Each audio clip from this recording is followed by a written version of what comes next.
मंशूर ढंढ ते इंजीनियर तरफ़ां वॾे वज़ीर खे ॾिनल ब्रीफिंग बाद इहा ॻाल्हि वाज़िह थी वई आहे त पाणी तसवुर खां बि वधीक आहे, छो त दरियाह मंशूर जो पाणी घटि थो खणे ऐं उन जो सबबु इहो आहे त दरियाह में अॻई वॾी ॿोॾि वारी सूरतहाल आहे। अचो त ॼाणियूं था त गुज़िरियल ॾींहुं वॾे वज़ीर खे इंजीनियर ब्रीफिंग में छा चयो हो। सिंध जे वॾे वज़ीर गुज़िरियल ॾींहुं मंशूर, दादू ऐं जोही जो दौरो कयो ऐं अमलदारनि खे हिदायतूं बि ॾिनियूं। सैद मुराद अली शाह आपाशी खाते ऐं वापडा अमलदारनि खे हिदायत कई त उहे main Nara, valley drain, Indus link, जोही ब्रांच ते सख़्त निगरानी रखनि त जीअं संदनि पुछड़ियुनि खे मज़बूत करे सेवण जे अहम शहरनि मेहर जो पुराणो शहर, जूही ऐं दादू जे कुझु हिसनि खे महफ़ूज़ बणाए सघिजे। उन मौक़े ते सुपरिंटेंडेंट ऑफ इरिगेशन इंजीनियर शफ़क़त वधो वॾे वज़ीर खे मंशूर ढंढ ते ब्रीफिंग बि ॾिनी। हुन ॿुधायो त बलोचिस्तान मां ईंदड़ जाबलू इलाइक़नि सां गॾु सिब्बी, बोलान, खुज़दार ऐं ॿियनि शहरनि में कैचमेंट एरियाज़, चाकी खां शुरू थींदड़ फ्लड प्रोटेक्टिव बंदनि में चइनि खां 5 ॾार पइजी चुका आहिनि, जंहिं सबबु शहदाद कोट, कुबो सैद खान ऐं भर पासे जे कुझु आबादियुनि में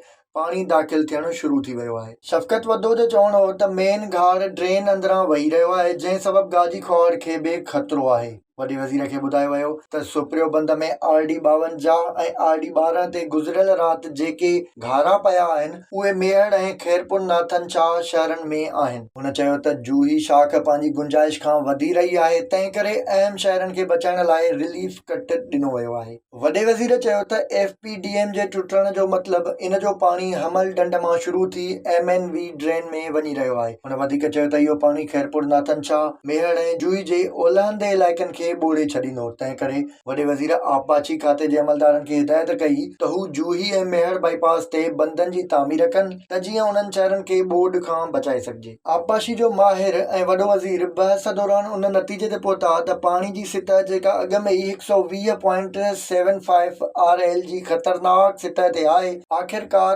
मंशूर में अची वेंदी। वॾे वज़ीर चयो त सिंधु दरियाह में अॻे ई वॾी ॿोॾि आहे, तंहिं करे हू नालनि जे पाणी खे क़बूल न कंदो। मुराद अली शाह आपाशी खाते खे हिदायत कई त सेवण ऐं उन जे ॻोठनि खे बचाइण लाइ इंडस लिंक जी सख़्त निगरानी शुरू कई वञे। सुपरिंटेंडेंट इंजीनियर शफ़क़त वधे वॾे वज़ीर खे ॿुधायो त 2010 ईसी जी ॿोॾि में सिंधु दरियाह मंशूर ढंढ मां पाणी खणंदो हो, पर हिन भेरे इंडस कोर्स 2010 ईसी वारी सूरतहाल जे उबतड़ आहे। विज़िट कयो अवामी आवाज़ मीडिया ग्रुप जी वेबसाइट awamiawaz.pk